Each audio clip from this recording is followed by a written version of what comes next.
નમસ્કાર દર્શક મિત્રો, રિયલ સમાચારમાં આપનું હાર્દિક સ્વાગત છે। સમાચારોની શરૂઆત કરતા પહેલા આજને મુખ્ય સમાચારો જોઈએ।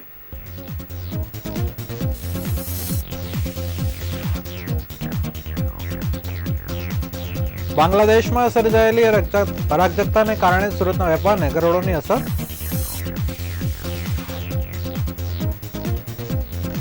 સુરતમાં પડેલા ખાડાઓ માટે વિરોધ પક્ષ દ્વારા કેક કટિંગ કરી કરાયો વિરોધ।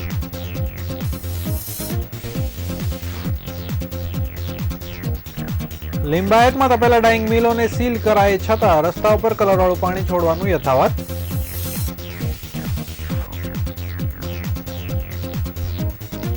પાલના અટલ આશ્રમમાં તસ્કરોએ 20 મિનિટમાં દાનપેટી સાફ કરી ફરાર।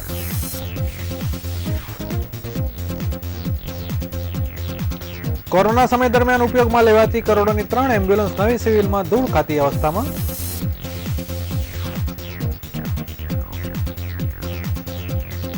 ડિંડોલીમાં તીક્ષ્ણ હત્યાના ઘા ઝીકી 22 વર્ષના યુવકની કરવી હત્યા।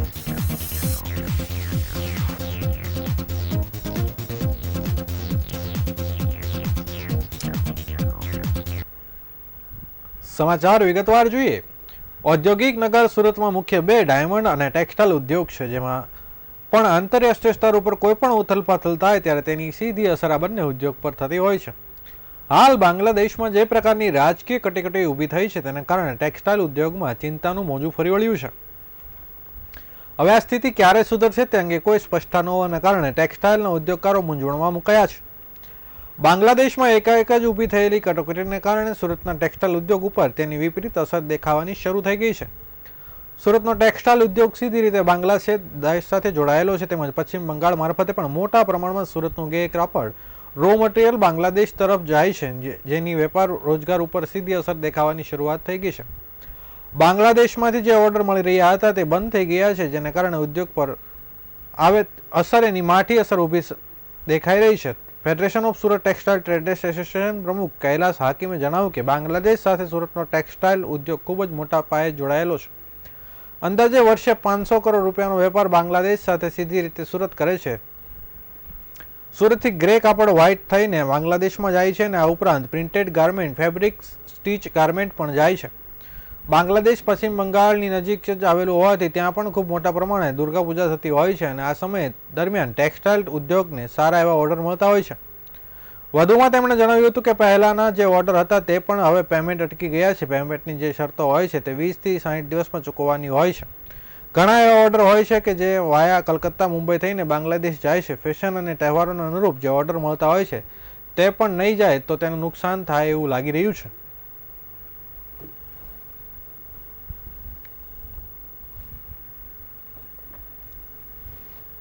सूरत एशिया की सबसे बड़ी कपड़ा मंडी है और सूरत से काफ़ी मात्रा में एक्सपोर्ट भी होता है, डोमेस्टिक मार्केट में कपड़ा जाता है और ये हिंसा भड़की है तो इसका आम जनजीवन के साथ में व्यापार पे भी असर पड़ा है। सूरत से 3 तरह से कपड़ा बांग्लादेश जाता है। एक तो आरएफडी कपड़ा जाता है जो ग्रे को व्हाइट करके बेचते हैं, जो वहाँ लगी हुई डिजिटल मशीनों पे प्रिंट होता है। दूसरा यहाँ पे प्रिंटेड गारमेंट और डाइड फैब्रिक भी जाता है और एक स्टिच गारमेंट भी थोड़ी बहुत मात्रा में जाता है। वहाँ पे 60 दिन से 120 दिन का साइकिल है पेमेंट का। तो लगभग हमारे पास जो जितने डेटा इकट्ठे हुए हैं, जानकारी मिली है, 500 करोड़ का लगभग कपड़ा डायरेक्टली सूरत से जाता होगा और ज़्यादातर कपड़ा एक्सपोर्टरों के थ्रू भी जाता है। जो बॉम्बे, चेन्नई, कलकत्ता बैठे हैं उन एक्सपोर्टरों के थ्रू भी कपड़ा जाता है। सूरत में लगभग मैं सोच रहा हूँ कि आज 500 करोड़ के व्यापार में यदि 3 रोटेशन 120 दिन का पेमेंट कंडीशन है तो 150-200 करोड़ का पेमेंट वहाँ पे जरूर अटका होगा। सूरत कमिश्नर साहब को तो हम लोग हमारे मार्केट की कोई फरियाद के लिए मिलने आए थे, तो मार्केट में चीटिंग से रिलेटेड कुछ कंप्लेंट्स होती हैं उस विषय में मिलने आए। સુરતના પર્વત પાટિયા વિસ્તારમાં રસ્તાની સ્થિતિ ખરાબ છે। રસ્તામાં પડી ગયેલા ખાડાના કારણે વાહન ચાલકોને ભારે મુશ્કેલી થઈ રહી છે। સુરત મહાનગરપાલિકા રસ્તા બનાવવામાં પાછળ દર વર્ષે કરોડો રૂપિયાનો ખર્ચ કરે છે, પરંતુ ચોમાસા દરમિયાન પ્રજાએ આપેલા ટેક્સના રૂપિયાનું ધોવાણ થઈ જાય છે। વિપક્ષ દ્વારા આજે ખાડાના જન્મદિવસની ઉજવણી કરી શાસકોની કામગીરીનો અનોખો વિરોધ કર્યો હતો। વિપક્ષી નેતાએ કેક કટિંગ કરીને ખાડાના જન્મદિવસની ઉજવણી કરી હતી। વિપક્ષ નેતા પાયલ સાકરિયાએ જણાવ્યું હતું કે આજે ખાડાના જન્મદિવસની ઉજવણી કરી અમે કેક કટિંગ કર્યું છે। ભારતીય જનતા પાર્ટી શાસકોને માત્ર ટેન્ડર પ્રક્રિયા પૂર્ણ કરીને કામ સોંપવામાં રસ છે।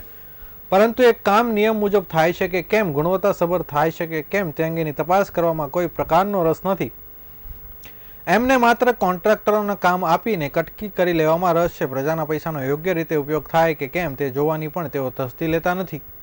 શહેરના રસ્તાઓના રિપેરિંગ માટે મ્યુનિસિપલ કમિશનર દ્વારા સૂચના આપવામાં આવ્યા હોવાનું અમને જાણવા મળ્યું હતું, પરંતુ એ 7 દિવસનો સમય આજે 15 થી 20 દિવસ પસાર થઈ ગયા બાદ પણ કામગીરી કોઈ ઝોનમાં નક્કર રીતે થતી નથી દેખાતી. તેથી અમે આ વિરોધ કરી રહ્યા છીએ.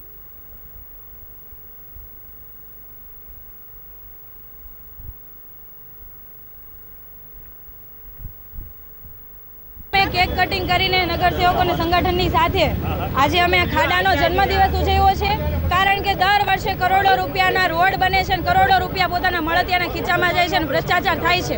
તો આ બાબતે ભાજપી શાસકોને સદબુદ્ધિ આપે અને સાથે સાથે આ ખાડાનો બર્થડે સેલિબ્રેટ કરીએ છીએ. લોકોને કહીએ છીએ કે આ ખાડો પડ્યો છે એનું અમે કેક કટિંગ કર્યું છે. આજે અમે કેક કટિંગ કરીને સુરત મહાનગરપાલિકા દ્વારા રસ્તા પર ગંદા પાણી છોડવાની મનાઈ ફરવામાં આવી છે. કલરવાળા પાણી રસ્તા ઉપર ઠાલવતી તપેલા ડાઇંગને સીલ કરવામાં આવી હતી, તેમ છતાં હજુ પણ સ્થિતિ કોઈ ફેર પડ્યો હોય તેવું સામે આવી રહ્યું નથી. લિંબાયત વિસ્તારમાં રસ્તા પર ગરમ કલરવાળું પાણી છોડવામાં આવી રહ્યું હોવાનું સામે આવી રહ્યું છે. લિંબાયતના ગોવિંદનગરમાં તપેલા ડાઇંગનું પાણી નીકળે છે. કલર બદલીને લાલ, કાળો, પીળો કલરવાળું પાણી છોડવામાં આવી રહ્યું છે, જે પાલિકાની કામગીરીની ખાલી દેખાવ માત્ર રહી ગયો હોય તેવું જોવા મળી રહ્યું છે. એસએમસીના અધિકારીઓના મેળાપીપળામાં અહીંયા સીલ મારેલી તપેલા ડાઇંગ ફરી ખુલી ગઈ હોય તેવું લાગી રહ્યું છે.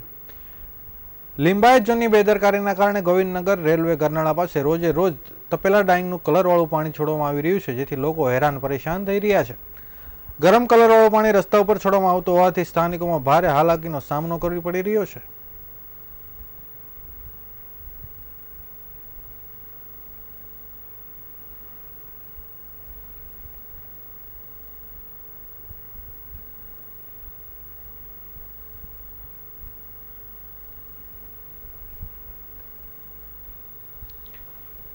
સુરત પાલ સ્થિત અટલ આશ્રમમાં આવેલ પારદેશ્વર મહાદેવ મંદિરમાં ચોરીની ઘટના સામે આવી છે.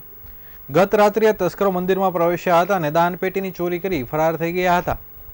આ સમગ્ર ઘટના ત્યાં લાગેલા સીસીટીવી કેમેરામાં કેદ થઈ હતી, જેથી તુરંત જ આ મામલે પોલીસે તપાસ હાથ ધરી છે.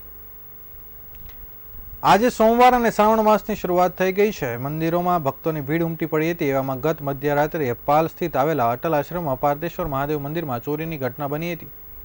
મધ્યરાત્રે આવેલા તસ્કરો મંદિરમાંથી દાનપેટી ચોરીને ફરાર થઈ ગયા હતા. વહેલી સવારે જ્યારે મંદિરમાં ચોરીની જાણ થાય ત્યાં લાગેલા સીસીટીવી ફૂટેજ તપાસવામાં આવ્યા હતા, જેમાં 2 શખ્સો મંદિરમાં પ્રવેશી ચોરી કરતા નજરે ચડ્યા હતા.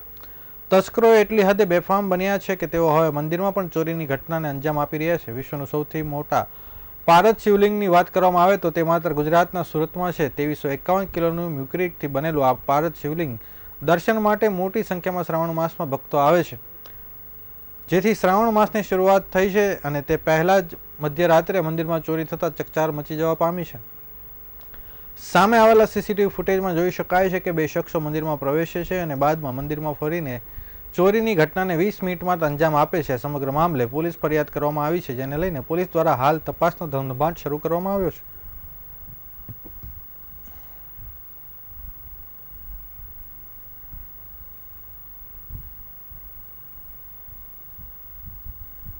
રાતના 2 વાગે એટલે આમ રવિવાર થાય 12 વાગ્યા પછી 2 વાગ્યે એ લોકો રાધા સ્વામીના અમારો આ મંદિરનો ગેટ છે બાજુમાં, ત્યાંથી એ લોકો અંદર આવ્યા એન્ટ્રી.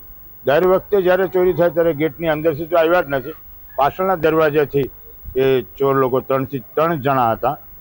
એમાં જેમ પેશિયા પાના જેમ તાળા ખોલતા હોય ને કેમ કારીગરો હોય એવી રીતે આ લોકો બધા ખોલેલા છે. અને 2 વાગ્યે અંદર એન્ટ્રી થઈ 2 ને 2 મિનિટે અને 2 ને 20 મિનિટે કેમેરાની અંદર જે દેખાઈ રહ્યા છે આપણે લાઈવમાં 2 ને 20 મિનિટ ગેટની બહાર નીકળી ગયેલા હતા. બાપુ કેટલા લોકો હતા કેમેરામાં? કેમેરામાં અત્યારે 2 દેખાય છે, પણ જે એને બાજુમાં ઉભો છે ને એ વસ્તુ બધી એને આપે છે, પૈસા છે, કટર છે, આવું બધું આપે છે અને એ આપણે કેમેરામાં પણ દેખાઈ રહ્યું છે. શનિવાર કોરોના મહામારી દરમિયાન સરકારી હોસ્પિટલોમાં અનેક સાધનોની વ્યવસ્થા કરવામાં આવી હતી, પરંતુ જેમ જેમ કોરોના સમાપ્ત થયો સાધનોનો ઉપયોગ સમાપ્ત થઈ ગયો હોય અને તે બંધ પડેલા છે અને બગડી રહ્યા છે. આવો જ એક કિસ્સો ફરીથી પ્રકાશમાં આવ્યો છે. એવી માહિતી મળી છે કે કોરોના સમય બાદથી સિવિલ હોસ્પિટલ કેમ્પસમાં આશરે 1.20 કરોડની કિંમતની 3 એમ્બ્યુલન્સ હાલમાં જર્જરિત અવસ્થામાં પડી અને સડી રહી છે. કોરોના સમયગાળા દરમિયાન તેનો ઉપયોગ મૃતદેહ લઈ જવા તરીકે કરવામાં આવતો હતો. ત્યારબાદ આ એમ્બ્યુલન્સને સાઇડમાં મૂકી દેવામાં આવી હતી. સ્થિતિ એ છે કે કોરોનામાં 4 વર્ષ પછી પણ એમ્બ્યુલન્સની કોઈ કાળજી લેવામાં આવતી નથી અને તે ફિઝિયોથેરાપી કોલેજના પાર્કિંગમાં સડી રહી છે અને તેની ઉપર ઝાડીઓ ઉગી છે. કોરોના કાળમાં જ્યારે આ એમ્બ્યુલન્સ નવી સિવિલ હોસ્પિટલને મળી ત્યારે તે સારી સ્થિતિમાં હતી અને ચાલુ કન્ડિશનમાં હતી. હવે તો હોસ્પિટલ મેનેજમેન્ટને પણ તેની હાલત વિશે જાણ નથી. જ્યારે કોરોના સરહદસીમા પર હતો ત્યારે ઘણા લોકોના મોત થઈ રહ્યા હતા. દરમિયાન નવી સિવિલ હોસ્પિટલના મૃતદેહ હોસ્પિટલમાંથી લઈ જવા માટે એમ્બ્યુલન્સની જરૂર હતી. દરમિયાન હોસ્પિટલ મેનેજમેન્ટે રાજ્યના આરોગ્ય વિભાગ પાસે એમ્બ્યુલન્સની માંગણી કરી હતી. આ વાતને ધ્યાનમાં રાખી 108 લોકોને સેવા આપતી 3 એમ્બ્યુલન્સ નવી સિવિલ હોસ્પિટલને આપી હતી. જે 3 એમ્બ્યુલન્સ આપવામાં આવી હતી તે 108 માટે નવી એમ્બ્યુલન્સ દ્વારા બદલવામાં આવી હતી. 3 જૂની એમ્બ્યુલન્સમાં જે કંઈ ખામીઓ હતી તેને સુધારી નવી સિવિલ હોસ્પિટલને આપવામાં આવી હતી. હોસ્પિટલે તેનો ઉપયોગ શબ વાહિની તરીકે કર્યો હતો. થોડા મહિના ઉપયોગ કર્યા પછી તેનું કામ ખતમ થઈ ગયું હતું તેમજ તેને બાજુ પર મૂકી દેવામાં આવી હતી. મળતી માહિતી મુજબ 108 એમ્બ્યુલન્સની કિંમત આશરે 40 લાખ રૂપિયાથી વધુ છે. એટલે કે ત્રણેયની કિંમત 1,20,00,000 રૂપિયા જે હાલમાં સડી રહી છે. જો આના 4 વર્ષના દર્દીના સારવારનો ઉપયોગ કરવામાં આવ્યો હોત તો અત્યાર સુધીમાં 26,280 દર્દીઓને મદદ કરી શકી હોત. હકીકતમાં એક એમ્બ્યુલન્સ દરરોજ અંદાજિત 6 થી 7 દર્દીઓને સારવાર માટે લઈ જાય છે. દરમિયાન દર્દીઓને એમ્બ્યુલન્સમાં પ્રાથમિક સારવાર પણ મળે છે જે જીવ બચાવવામાં ઘણી વખત અસરકારક સાબિત થઈ રહી છે.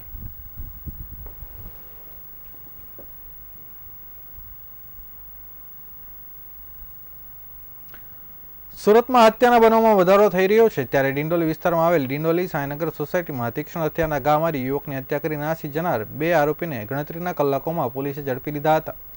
આરોપી મૃતક વચ્ચે સામાન્ય બાબતની બોલાચાલી અને અંગત અદાવતમાં હત્યા કરવામાં આવી હતી.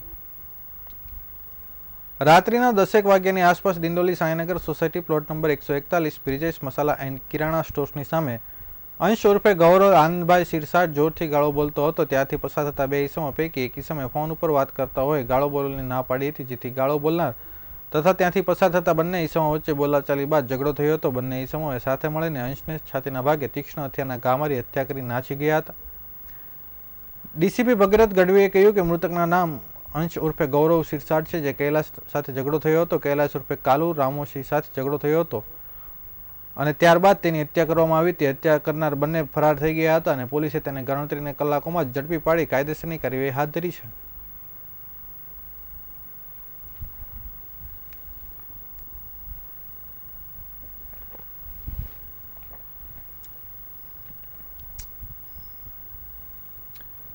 સુરત શહેરમાં તણાવપૂર્વક જિંદગીથી કંટાળી યુવકે પોતાનું જીવન ટૂંકાવવાનો પ્રયાસ કર્યો હતો. જોકે સલાબતપુરા પોલીસે યોગ્ય સમયે ત્યાં પહોંચી યુવકને પોતાનું જીવન ટૂંકાવતા બચાવી લીધો હતો. યુવકને જીવન ટૂંકાવતા બચાવવાના લાઈવ દ્રશ્યો સામે આવ્યા છે. કોઈ ફિલ્મનું શૂટિંગ ચાલી રહ્યું હોય તેવા દ્રશ્યો યુવકને બચાવવા માટે સર્જાયા હતા. બ્રિજ પર યુવક લટકી રહ્યો હતો અને પોલીસ સહિતના લોકો તેને બચાવવા માટે પ્રયાસો કરી રહ્યા હતા. પોલીસની સી ટીમે તેને જીવન ટૂંકાવવા માટે યુવકનું કાઉન્સેલિંગ કરી હતી. તેને જીવન જીવવા માટે નવી પ્રેરણા આપી હતી. યુપીથી રોજગારી માટે સુરત સુધી આવનાર યુવાનને ઘણા સમયથી રોજગારી ન મળતા તે તણાવમાં આવી ગયો હતો. ગત 5 ઓગસ્ટની રાત્રે લિંબાયત વિસ્તારમાં રહેતા યુવાન તણાવયુક્ત જીવનથી કંટાળી અને પોતાનું જીવન ટૂંકાવવા માટે જઈ રહ્યો હતો. દરમિયાન સલાબતપુરા ભાટના 4 રસ્તા ઓવરબ્રિજ ઉપર ચડીને પોતાનું જીવન ટૂંકાવવા કૂદવા જઈ રહ્યો હતો ત્યારે અચાનક જ તેની ઉપર નાઇટ પેટ્રોલિંગમાં હાજર પોલીસ કર્મીઓ તેમજ હોમગાર્ડના જવાનોની નજર પડી હતી. યુવાનને પોતાનું જીવન ટૂંકાવવા જોતા જ પોલીસ કર્મીઓ તાત્કાલિક બ્રિજ ઉપર ચડી ત્યાંથી નીકળતા વાહન ચાલકોની મદદથી તેને પકડી લઈ સલામત રીતે તેને પોલીસ સ્ટેશન લઈ ગયા હતા. અભયસિંહે સલાબતપુરા પોલીસ સ્ટેશન પોલીસ કર્મીઓને જણાવ્યું હતું કે મૂળ ઉત્તર પ્રદેશના પ્રયાગરાજનો રહેવાસી છે. થોડા સમય પહેલા રોજગારી માટે તે યુપીથી સુરત આવ્યો હતો. તે કલર કામ કરે છે, પરંતુ હાલ ચોમાસાના કારણે કલર કામ માટે કોઈ મજૂરી કામ ન મળતા તે હતાશ થઈ ગયો હતો. તેના કારણે તે સુરત ભાડેથી રહે છે અને ગામમાં પણ પરિવારને ખર્ચ મોકલવાનો હતો, જેથી તે માનસિક તણાવમાં આવી ગયો હતો. આખરે તેને જીવનથી કંટાળી પોતાને જીવન ટૂંકાવવાનો નિર્ણય લીધો હતો, પરંતુ સમયસર ત્યાં પોલીસ આવી જતા તે કરી શક્યો ન હતો.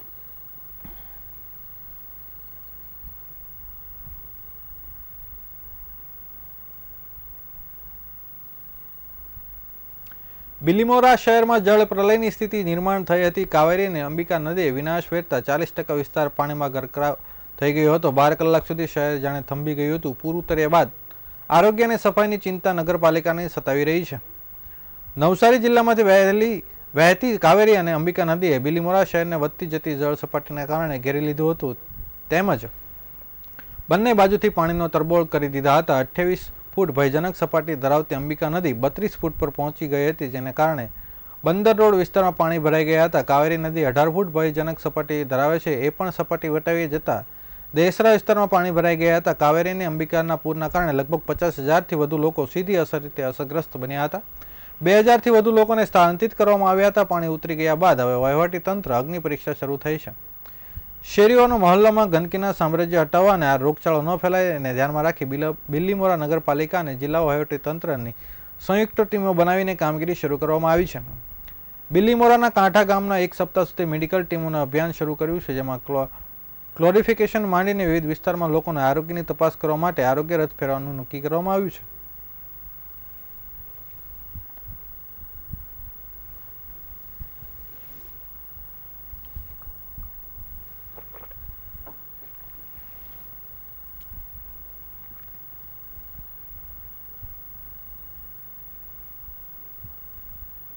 મારું નામ ડોક્ટર રાજેન્દ્ર એમ ગઢવી, મેડિકલ ઓફિસર બિલીમોરા. હાલના તબક્કે જો પાણી ઉતર્યા પછી અમારા લોકોની ઘણી આરોગ્યલક્ષી તમામ એન્ટી લાર્વા એક્ટિવિટી કાર્યરત કરેલી છે. અમે કુલ 12 જેટલી ટીમો બનાવી છે, જેમાં 24 જેટલા કર્મચારી છે અને દરેક FAW, આશા, MPHW અને તમામ વેક્ટરની ટીમ તે સાથે મળીને તમામ આરોગ્યલક્ષી જેવી કે કેમિફોસ એક્ટિવિટી, સ્લાઇડ, મેલેરિયા સ્લાઇડ લેવી, તદુપરાંત ક્લોરીનની દવા વિતરણ, તે સિવાયની તમામ આરોગ્યલક્ષી અમારી ટીમ દ્વારા કામગીરી શરૂ રહેશે. તદુપરાંત અમે ધન્વંતરી રથ એટલે કે 2 OPD બેઝ ઉપર ધન્વંતરી રથ કાર્યરત કર્યા છે અને જે મોટા અફેક્ટેડ વિસ્તાર છે ધોબી તલાવ અને દેસરા વિસ્તાર, તે બંનેમાં આ રીતના કામગીરી OPD દ્વારા કરવામાં આવશે અને કમસે કમ અમે લોકો 6 દિવસ જેટલા સતત આ લોકોને કામગીરી કરાવડાવી છે. કેટલા સ્થળોમાં હાલ અત્યારના પરિસ્થિતિમાં માછીવાડ એરિયા, કુંભારવાડ, ધોબી તલાવ અને દેસરા એ જે મેઇન અફેક્ટેડ એરિયા છે તેમાં હાલ બધા OPD બેઝ ઉપર અને આરોગ્ય ટીમ તરીકેની બધી જ કામગીરી શરૂ છે. નવસારીના જલાલપોર તાલુકામાં આરક સિસોદરા ગામ નજીક આવેલી એક સ્ટીલ બનાવતી કંપનીમાં ગઈકાલે મોડી રાત્રે ગેસ લીકેજ થયું હતું, જેથી સ્થાનિકોમાં ભયનો માહોલ ફેલાયો છે. રાત્રિ દરમિયાન ટેકનિકલ ખામીના કારણે ગેસ લીકેજ થયું હોવાનું અનુમાન લગાવવામાં આવ્યું હતું, જેમાં 2 મહિલાને આંખમાં બળતરા તેમજ ઉલટી થતાં તેઓને સારવાર અર્થે ખસેડવામાં આવી હતી. ગેસ લીકેજને કારણે સ્થાનિક 2 મહિલાઓને આંખમાં બળતરા અને ઉલટી જેવી લક્ષણો અનુભવાયા હતા, જેથી તેમને નજીકની ખાનગી હોસ્પિટલમાં સારવાર માટે ખસેડવામાં આવી હતી. આ દુર્ઘટના સામે ગ્રામજનો ઉગ્ર પ્રતિક્રિયા દર્શાવતા કંપનીની બહાર ભેગા થયા હતા. GPCB બોર્ડના અધિકારીઓને ઘટનાની જાણ થતાં તેઓ તાત્કાલિક સ્થળ પર પહોંચ્યા હતા અને હાલ ફેક્ટરીને તાત્કાલિક બંધ કરવામાં આવી હતી. અસરગ્રસ્ત મહિલાઓને આરોગ્યની ચકાસણી બાદ રજા આપવામાં આવી છે.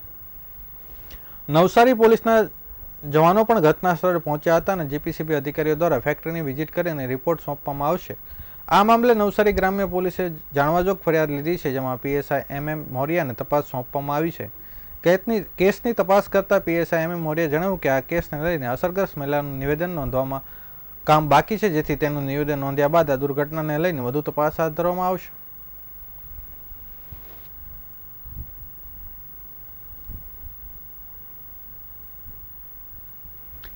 લિંબાયત અને ચોક બજાર જ્વેલર્સની દુકાનમાંથી સોનાની ખરીદી કરી ખોટા બિલ બનાવી ઠગાઈ કરનાર આરોપીને પોલીસે પકડી પાડ્યો છે. આરોપીની સામે નોંધાયેલા અન્ય ગુનાનો પણ પોલીસે ઉકેલી નાખ્યા છે.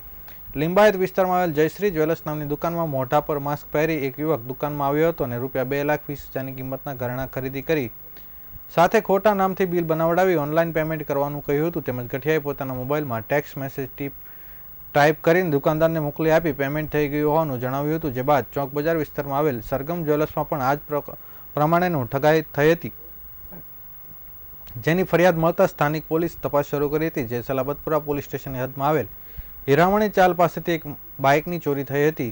મળેલ ફરિયાદના આધારે પોલીસે તપાસ કરી કામગીરી શરૂ કરી હતી. જે દરમિયાન લિંબાયત પોલીસને મળેલી બાતમીના આધારે એક શખ્સને પકડી પાડ્યો હતો. પોલીસે દેવળ ઉર્ફે ડેવિડ શિંદેની ધરપકડ કરી હતી, જેની પાસેથી પોલીસે ઘરેણાં અને એક બાઇક કબજે કરી હતી. સાથે તેની પૂછપરછ કરતા તેણે 3 ગુનાની કબૂલાત કરી હતી. હાલ પોલીસે આરોપીને લઈ આગળની કાર્યવાહી શરૂ કરી છે.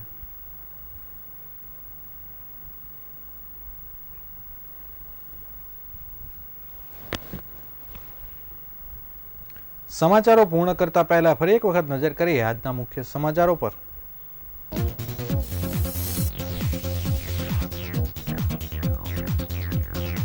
બાંગ્લાદેશમાં સર્જાયેલી અરાજકતાને કારણે સુરતના વેપારને કરોડોની અસર.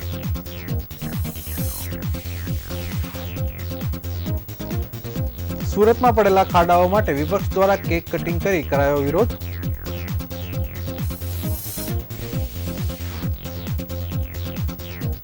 લિંબાયતમાં તપેલા ડાઇંગ મિલોને સીલ કરાય છતાં રસ્તા ઉપર કરારવાળું પાણી છોડવાનું યથાવત.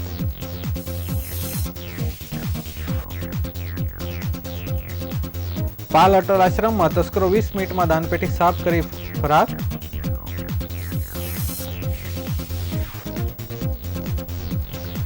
કોરોના સમય દરમિયાન ઉપયોગમાં લેવાતી કરોડોની 3 એમ્બ્યુલન્સ નવી સિવિલમાં ધૂળ ખાતી અવસ્થામાં.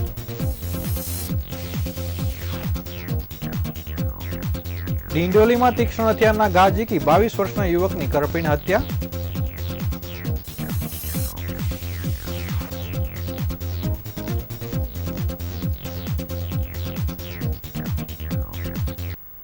આ હતા અત્યાર સુધીના રિયલ સમાચાર. નવા સમાચારો સાથે ફરીથી મળીશું. ત્યાં સુધી રજા આપશો. નમસ્કાર.